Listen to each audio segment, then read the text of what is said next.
And the setup is just brilliant. It's Kagiso Rabada KG, right? Yeah, KG, one of the most lethal fast bowlers in international cricket. Right. So they drop him onto an everyday amateur cricket pitch.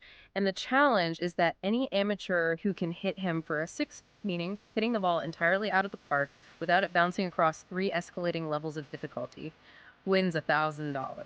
Which sounds like a lighthearted internet stuff.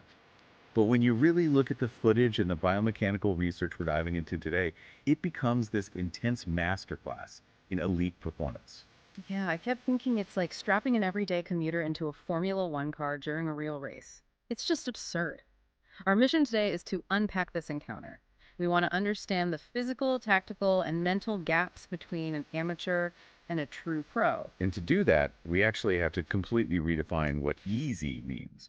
Because the whole first phase of this challenge is built on this illusion of a baseline. Right, because Kevin Peterson tells KG to start level one by bowling what he calls lollipops and donkey drops, basically making it as easy and non-threatening as humanly possible. Exactly. No blinding speed, no vicious spin, which naturally makes you assume any reasonably fit person should just be able to smash it. Right. But then we meet Stu.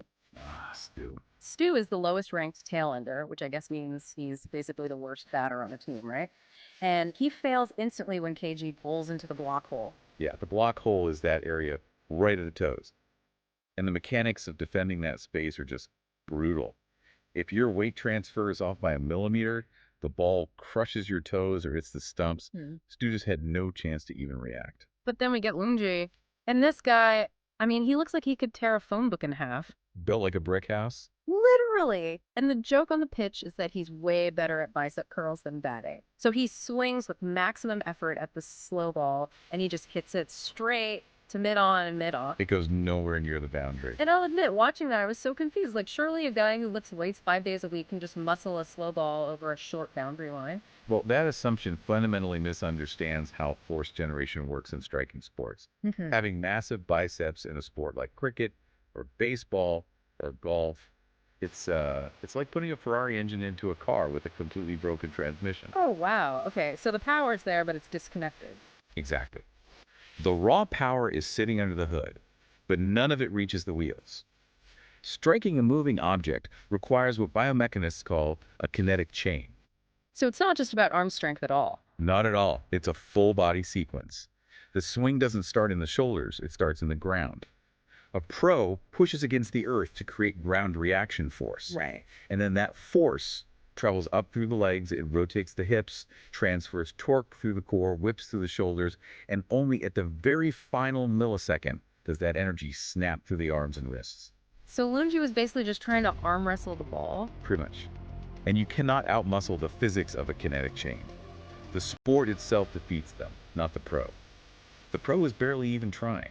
It makes me think of like a chess grandmaster playing blindfolded against a toddler. That's a great analogy. Right, like the grandmaster's barely exerting any mental energy, but the toddler still doesn't know how the knight moves. The pro's version of taking it easy is still functionally impossible for a true beginner. Exactly. Fundamental technique is the absolute minimum requirement to even step into the same arena. And we only see that when the higher tier amateurs step up. Right, guys like Rich, who opens the batting, Cam, and that guy Dylan with the pink bandana. That one was great. Yeah, demanding more pace, they actually clear the boundary and progress. Which brings us to the second major theme of this deep dive. Once the amateurs survive the lollipops, the dynamic shifts completely. It stops being about basic physical skills and turns into tactical warfare. Yes, because now the pro has to step up. KG realizes these guys actually know how the knight moves, so to speak. Level 2 begins, and he adds more juice. He stays around the wicket, bowls length balls, increases the intensity. He starts asking them really complex physical questions. And some of them adapt. Cam smartly uses the wind to his advantage. Dylan literally switches out his bat to a gray nickel, defends beautifully, and smashes a six. But then we have Keegan. Oh man, Keegan. This part of the video was so painful to watch. Keegan is a first-team top-order batter. He has the skills, but he makes this massive fail error. The cow corner incident. Yes. He publicly announces out loud to a world-class bowler that he intends to hit the ball to cow corner. Which is just professional suicide. Peterson says it immediately on camera. You never announce your intentions to a pro. And predictably, Keegan gets eliminated. Now, I have to ask, Why do we do this? Are we just trying to comfort ourselves by talking out loud? That's a huge part of it, yeah. Because it feels like showing your opponent your poker hand just because you're nervous. It is exactly like that. Under immense pressure, humans try to assert control in a chaotic environment. Vocalizing a plan creates this false sense of agency. So he was just trying to calm his own nerves. Right, but in doing so, he handed KG the ultimate cognitive weapon. Elite professionals thrive on pattern recognition. Their brains are like supercomputers running predictive algorithms. So they aren't just reacting to the ball in real time. No, not at all. They chunk the data, they look at the dip of a shoulder, the angle of a wrist, foot placement. They calculate trajectory before the action even finishes. So when Keegan told KG exactly where he was aiming, he removed the element of surprise. He gave the pro the exact data needed to neutralize him. Right. If you want to hit to cow corner, you need the ball in a very specific line. So KG just bowls it wide, making it geometrically impossible to hit it there. Exactly. By removing the guesswork, Keegan allowed KG to conserve all his mental bandwidth and just focus on pure execution.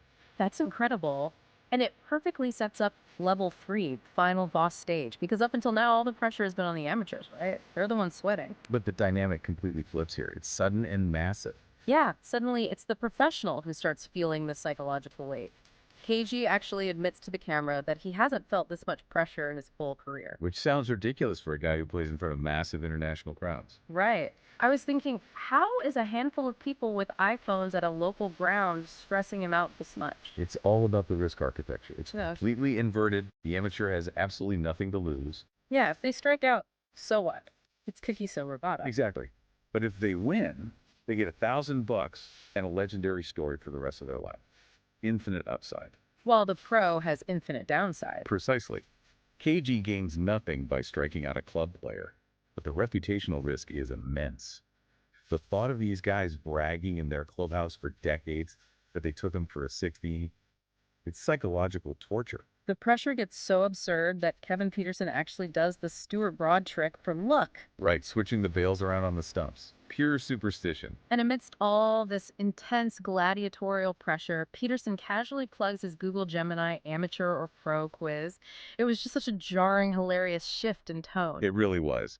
But you can see the pressure forces KG to drop the taking it easy facade entirely. He unleashes the elite arsenal. Wide Yorkers, bouncers aimed at the chest. And he even uses a double bluff against Rich. Walk me through that because it sounds diabolical. Oh, it is. A double bluff weaponizes the batter's own pattern recognition against them.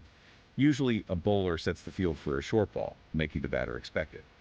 A normal bluff will be going full instead. Right, tricking them into expecting high but going low. But a double bluff is setting the field for a short ball, making the batter think you're trying to trick them so they prepare for a full ball, and then actually bowling the short ball anyway. Oh man, that just completely overloads the brain. Exactly. It shatters their reaction time. And this intensity leads to that crazy moment with Cam. Peterson is behind the camera, trying to backseat bowl, telling KG to go slow and wide. And KG just flat out rejects the advice. He shakes his head, ignores this fellow legend, and bowls a vicious leg cutter, then a slow bouncer, and finishes Cam with a devastating leg stump Yorker straight at his feet. Cam just leaves in awe. He said he stood absolutely no chance. It made me think of